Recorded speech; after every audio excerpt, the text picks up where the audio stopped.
PCOS ನಲ್ಲಿ ಸಾಮಾನ್ಯವಾದಂತ ತಪ್ಪು ತಿಳುವಳಿಕೆ ಅಥವಾ ಮಿತ್ಸ್ ಯಾವುದು ಅಂತಂದ್ರೆ ತೂಕ ಬೇಗ ಕಡಿಮೆ ಆದ್ರೆ ಬೇಗ ಪಿಸಿಒಎಸ್ ನಿಂದ ಆಚೆ ಬರ್ಬೋದು ಅಂತ. ಈ ಒಂದು ಜಂಜಾಟದಲ್ಲಿ ಮುಖ್ಯವಾಗಿ 3 ತಪ್ಪುಗಳನ್ನ ನೀವು ಮಾಡ್ತಾ ಇರ್ತೀರಾ. ಮೊದಲನೇದಾಗಿ ಬೆಳಗಿನ ತಿಂಡಿಯನ್ನು ಸ್ಕಿಪ್ ಮಾಡೋದು. ಬಹಳಷ್ಟು ಫೀಮೇಲ್ಸ್ ಬೆಳಿಗ್ಗೆ ಆಫೀಸ್ಗೆ ಹೋಗುವ ಆತ್ರದಲ್ಲಿ ತಮ್ಮ ಬ್ರೇಕ್ಫಾಸ್ಟ್ ನ ಸ್ಕಿಪ್ ಮಾಡ್ತಾರೆ. ಹೀಗೆ ಮಾಡೋದ್ರಿಂದ ಏನಾಗತ್ತೆ ಅಂದ್ರೆ ತೂಕ ಏನೋ ಕಡಿಮೆ ಆಗ್ತೀರಾ, ಆದ್ರೆ ನಿಮ್ಮ AMH ಲೆವೆಲ್ ಸಹ ಡ್ರಾಪ್ ಆಗ್ತಾ ಹೋಗುತ್ತೆ.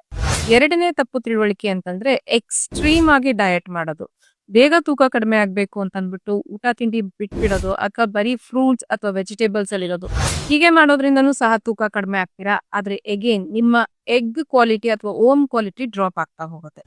ಮೂರನೇದಾಗಿ ಮಾಡುವಂತ ತಪ್ಪು ತಿಳುವಳಿಕೆ ಅಂತಂದ್ರೆ PCOS ನಿಂದ ಒದ್ದಾಡ್ತಾ ಇದೀನಿ, ಬೇಗ ಸಣ್ಣ ಆಗ್ಬೇಕು ಅಂತ ಅಂದ್ಬಿಟ್ಟು ಎಕ್ಸ್ಟ್ರೀಮ್ ವರ್ಕೌಟ್ ದಿನ 4 ರಿಂದ 5 ಅವರ್ ವರ್ಕೌಟ್ ಮಾಡ್ತೀರಾ. ಹೀಗೆ ಮಾಡೋದ್ರಿಂದ ಸ್ಕ್ಯಾಂಟಿ ಪೀರಿಯಡ್ಸ್ ಅಥವಾ ಪೀರಿಯಡ್ಸ್ ಆದ್ರೂ ಫ್ಲೋ ಸರಿ ಹೋಗಲ್ಲ ಅಥವಾ ಪೀರಿಯಡ್ಸ್ ಟೈಮ್ ಅಲ್ಲಿ ತುಂಬಾ ಕ್ರಾಂಪ್ಸ್ ಅಥವಾ ಹೊಟ್ಟೆ ನೋವು ಬರಕ್ ಶುರು ಆಗತ್ತೆ.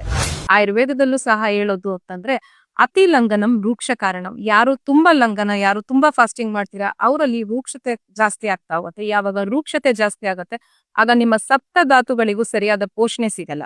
ಪೋಷಣೆ ಸಿಗದಿದ್ದಾಗ ನಿಮ್ಮ ಫರ್ಟಿಲಿಟಿ ಲೆವೆಲ್ ಕಡಿಮೆ ಆಗ್ತಾ ಹೋಗುತ್ತೆ. ಹೀಗೆ PCOS ಬಗ್ಗೆ ಹೆಚ್ಚಿನ ಮಾಹಿತಿ ಬೇಕು ಅಂತಂದ್ರೆ ನಮ್ಮನ್ನ ಫಾಲೋ ಮಾಡಿ.